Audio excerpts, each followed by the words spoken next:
हाल ही में केरल में हमें एक बहुत विशेष घटना देखने को मिली है।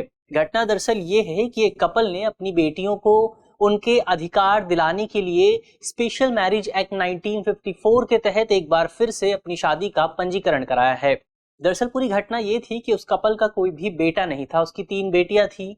तो ऐसे में यदि वो पंजीकरण नहीं कराते तो इस लिहाज से उन पर मुस्लिम पर्सनल लॉ लागू होता, इनहेरिटेंस लॉ लागू होता और उनकी बेटियों को संपत्ति का बहुत ज्यादा हिस्सा नहीं मिल पाता, बहुत कम हिस्सा प्राप्त होता।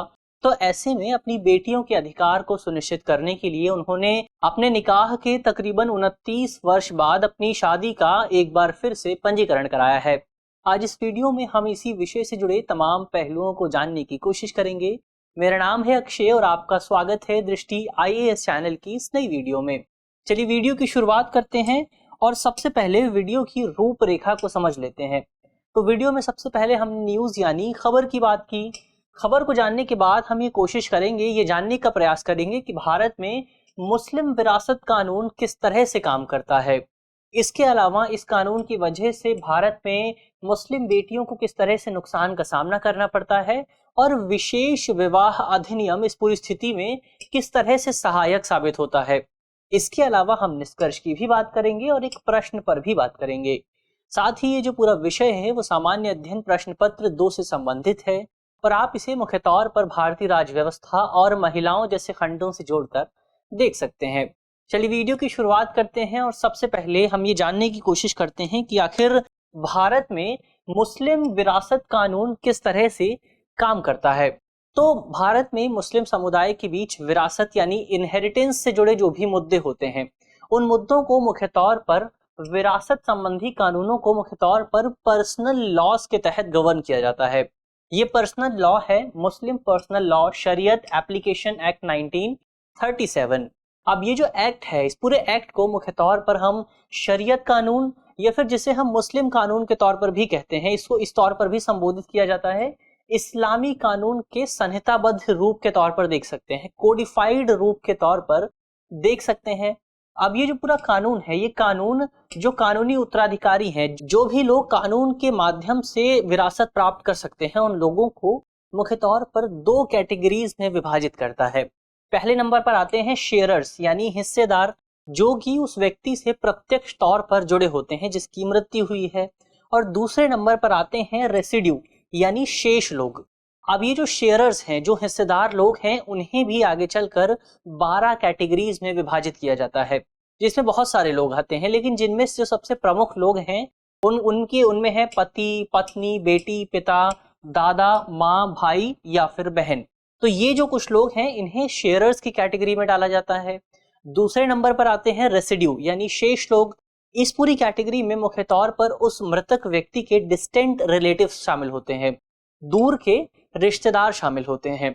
तो ये तो बात हुई इस पूरे विषय से जुड़ी। इसके अलावा अब भारत में जो भी विरासत विभाजन की प्रक्रिया है मुस्लिम समुदाय के बीच बहुत ज्यादा जटिल है, बहुत ज्यादा कॉम्प्लेक्स है और विशेष परिस्थितियों के आधार पर निर्भर करती है। इसके लिए अलग अलग तरह की परिस्थितियां निर्धारित की गई हैं, लेकिन यदि आप सभी परिस्थितियों का, सभी नियमों का समग्र विश्लेषण करेंगे तो आप पाएंगे कि ये कानून कहीं ना कहीं महिलाओं के साथ किसी न किसी स्तर पर भेदभाव जरूर करता है।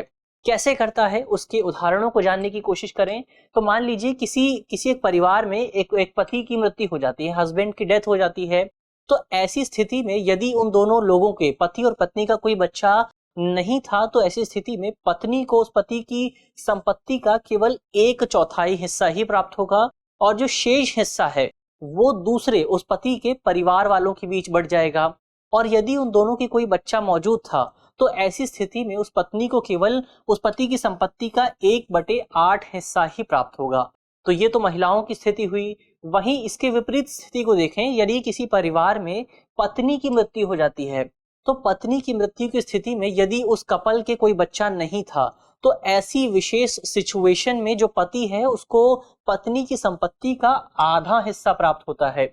और यदि उन दोनों कपल के कोई बेटा या कोई बेटी, कोई बच्चा मौजूद था तो उस पति को उस पत्नी की संपत्ति का 1/8 हिस्सा प्राप्त होता है। यानी जाहिर तौर पर यहाँ पर जो है पुरुषों को ज्यादा वरीयता दी गई है। इसके अलावा इस पूरे नियम में एक प्रावधान ये भी है कि इस पूरे नियम के तहत विरासत की जो भी संपत्ति बेटे को प्राप्त होगी, बेटी को संपत्ति का केवल आधा हिस्सा ही प्राप्त हो सकता है, आधे से ज्यादा हिस्सा बेटी को नहीं दिया जा सकता। इसके अलावा एक प्रावधान ये भी है कि जो मृतक व्यक्ति है, यदि उस व्यक्ति के कोई बीमे की राशि है या फिर कोई दूसरी तरह का अमाउंट है, तो उसकी पत्नी या उसकी बेटियां उस अमाउंट को तब तक नहीं निकाल सकती जब तक इस बात की अनुमति किसी दूसरे पुरुष रिश्तेदार से नहीं मिल जाती है। तो जाहिर तौर पर यहाँ पर हम देख सकते हैं कि महिलाओं के साथ किसी न किसी स्तर पर भेदभाव जरूर किया गया है। तो ये तो इस कानून की बात हुई। अब आगे बढ़ते हैं और बात करते हैं कि किस तरह से इस कानून की वजह से बेटियों को, खासतौर पर डॉटर्स को नुकसान का सामना करना पड़ता है। इसमें पहली स्थिति को देखें कि यदि किसी व्यक्ति की केवल एक ही बेटी है, तो ऐसी स्थिति में आधी ही संपत्ति की हकदार हो सकती है। यानी यदि किसी कपल की केवल एक बेटी है, तो उस संपत्ति का, उस पति की या पत्नी की संपत्ति का केवल आधा हिस्सा ही उनकी बेटी को मिलेगा, जबकि जो शेष हिस्सा है, जो आधा हिस्सा है, वो उनके परिवार वालों में विभाजित हो जाएगा। इसके अलावा यदि किसी व्यक्ति की, किसी कपल की एक से अधिक बेटियां हैं, 2 बेटियां हैं, 3 बेटियां हैं, तो ऐसी स्थिति में उस समग्र संपत्ति का केवल 2/3 हिस्सा ही सभी लोगों को मिलेगा और जो शेष हिस्सा है वो परिवार के दूसरे लोगों में विभाजित हो जाएगा। इसके अलावा यदि किसी कपल की एक बेटी है और एक बेटा है, तो ऐसी स्थिति में सबसे ज्यादा जो संपत्ति है वो बेटे को मिलेगी और बेटे को मिली संपत्ति का केवल आधा हिस्सा ही बेटी को दिया जाएगा। यानी मान लीजिए कि किसी व्यक्ति की संपत्ति का 50% हिस्सा उसके बेटे को मिलता है, तो उसकी बेटी को केवल उस संपत्ति का 25% हिस्सा ही प्राप्त होगा। तो जाहिर तौर पर ये जो परिस्थितियां हैं, इन परिस्थितियों की वजह से समग्र तौर पर नुकसान का सामना करना पड़ता रहा है, क्योंकि यहाँ पर इस कानून से स्पष्ट हो जाता है कि किसी भी परिस्थिति में बेटी को बेटे से ज्यादा संपत्ति प्राप्त नहीं हो सकती है। तो ये तो बेटियों को किस तरह से नुकसान होता है वो बात हुई। अब आगे बढ़ते हैं और यहाँ पर जानने की कोशिश करते हैं कि स्पेशल मैरिज एक्ट किस तरह से इस पूरी स्थिति में बेटियों की सहायता करता है, किस तरह से एक सहायक उपकरण के तौर पर सामने आता है। अब हम जानते हैं कि भारत में किसी भी शादी को, किसी भी विवाह को पंजीकृत करने के 2 तरीके हो सकते हैं। पहला तरीका है कि आप उस विवाह को अपने संबंधित जो धर्म है, उस धर्म के पर्सनल लॉ के तहत पंजीकृत करा लें। इस पूरे प्रोसेस में केवल धार्मिक विवाहों की ही अनुमति दी गई है, यानी कि आप पर्सनल कानूनों के तहत, पर्सनल लॉ के तहत केवल धार्मिक विवाह ही कर सकते हैं। आप अंतर धार्मिक विवाह नहीं कर सकते हैं, क्योंकि इस तरह के कानूनों में अंतर धार्मिक विवाह की अनुमति नहीं दी जाती है। अब यहाँ पर दूसरा ऑप्शन आता है विशेष विवाह अधिनियम 1954, जो कि भारत में अंतर धार्मिक विवाह की अनुमति देता है। और इसी लिहाज से ये जो पूरा कानून है ये इतना ज्यादा महत्वपूर्ण हो जाता है, क्योंकि इस पूरे कानून के तहत जो विवाह की अनुमति मिल रही है वो अनुमति किसी धर्म से होकर नहीं आ रही, बल्कि वो जो अनुमति है वो राज्य सरकार की तरफ से आ रही है, केंद्र सरकार की तरफ से आ रही है। अब ये जो पूरा कानून है, इस कानून की धारा जो 15 है, इस कानून की जो सेक्शन 15 है, ये सेक्शन 15 मुख्य तौर पर अधिनियम के प्रावधानों से नहीं हुए विवाह, यानी ऐसे विवाह जिन्हें इस अधिनियम के प्रावधानों के तहत नहीं किया गया था पहले, उन विवाहों को इस अधिनियम के तहत पंजीकृत करने का प्रावधान करता है। हालांकि इसके लिए भी कुछ शर्तें जरूर निर्धारित की गई हैं, कुछ कंडीशंस निर्धारित की गई हैं जिन्हें फुलफिल करना जरूरी हो जाता है। कंडीशंस की बात करें तो इसमें सबसे पहली और सबसे विशेष कंडीशन यही है कि जो लोग अपने विवाह का पंजीकरण करा रहे हैं उनके लिए जरूरी है कि पहले उनके विवाह की सभी रस्में पूरी हो गई हों और वो लंबे समय से पति पत्नी के रूप में रह रहे हों। इसके अलावा इस तरह की कई अन्य शर्तें भी हैं, कई अन्य नियम भी हैं, जैसे उस व्यक्ति का कोई जीवित साथी नहीं होना चाहिए। इसके अलावा दोनों में से कोई भी व्यक्ति मानसिक रूप से अक्षम नहीं होना चाहिए और साथ ही उन दोनों लोगों की सहमति होनी चाहिए, दोनों लोग 21 वर्ष की उम्र से ज्यादा होनी चाहिए। इस तरह के कई प्रावधान इस पूरे अधिनियम के तहत, इस पूरे सेक्शन के तहत किए गए हैं।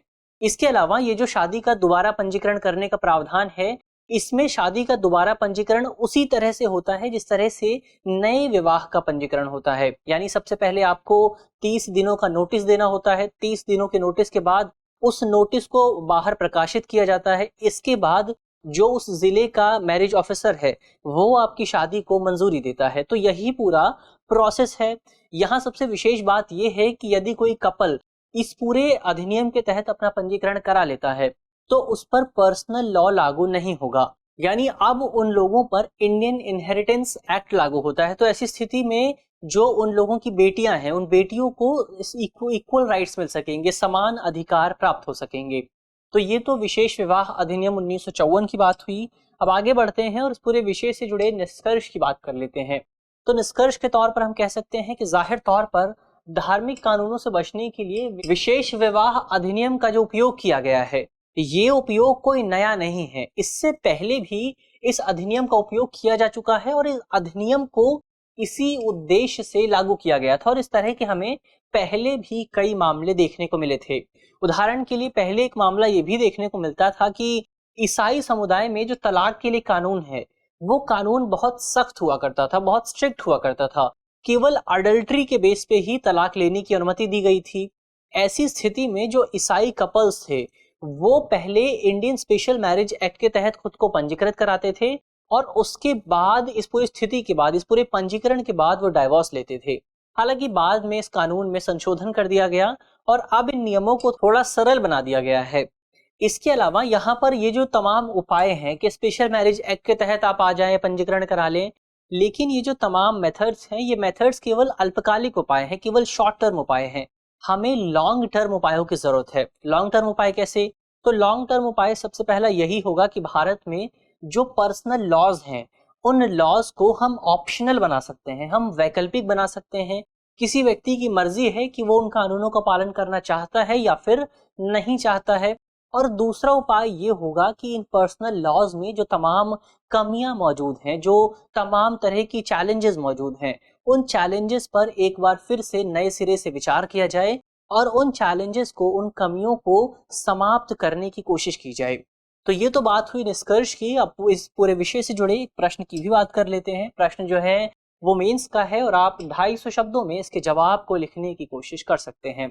हमारा प्रश्न है कि विशेष विवाह अधिनियम 1954 की मुख्य विशेषताओं पर चर्चा करते हुए भारत में अंतरधर्म और अंतरजातीय विवाह को बढ़ावा देने में इसकी भूमिका की जांच कीजिए।